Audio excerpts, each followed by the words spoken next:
Valence bond theory was proposed by Walter Hitler and Fritz London in 1927 to explain chemical bonding.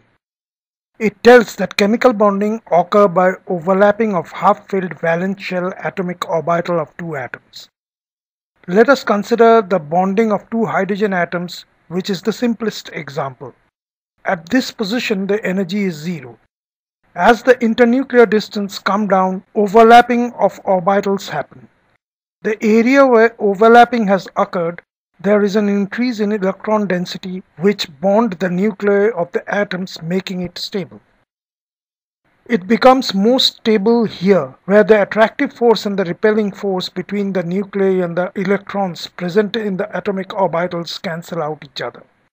There are two types of overlapping: sigma overlapping and pi overlapping, also called sigma bond and pi bond. Let us first come to sigma bond. The orbitals get bonded like this. It is end-on overlap along the bond axis.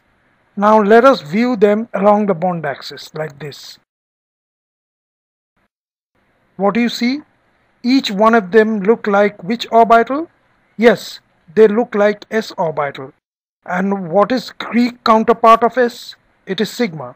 So now you know why these type of bonds are called sigma bonds.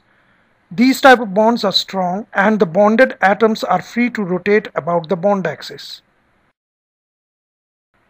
Now let us see pi bond. The orbitals get bonded like this. It is side-on overlap along the bond axis. Now let us view them along the bond axis like this.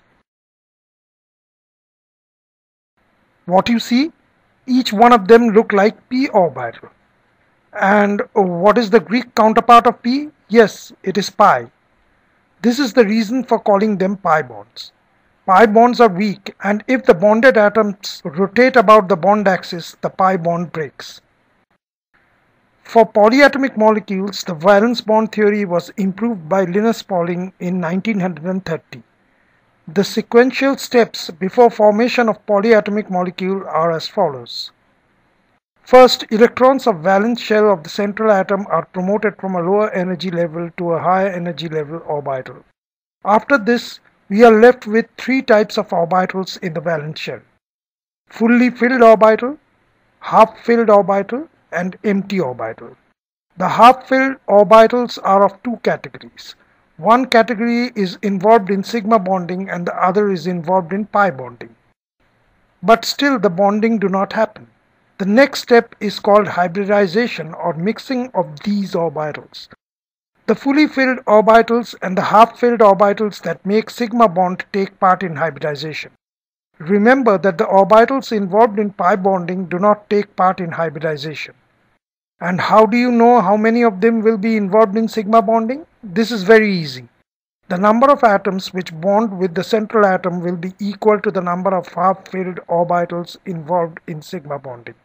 At this stage, it is important to note that the number of hybrid orbitals formed is always equal to the number of valence shell atomic orbitals taking part in hybridization. These hybrid orbitals so formed are degenerate, that is, they are of equal energy. The hybrid orbitals have different orientation in space, and their orientation is such that the repulsion between them is minimum. This will definitely determine the shape of the molecule. Remember that the hybrid orbitals which contain a lone pair of electrons do not contribute to the shape of the molecule. Remember one more thing. The electron promotion step or the hybridization step is not mandatory for bond formation.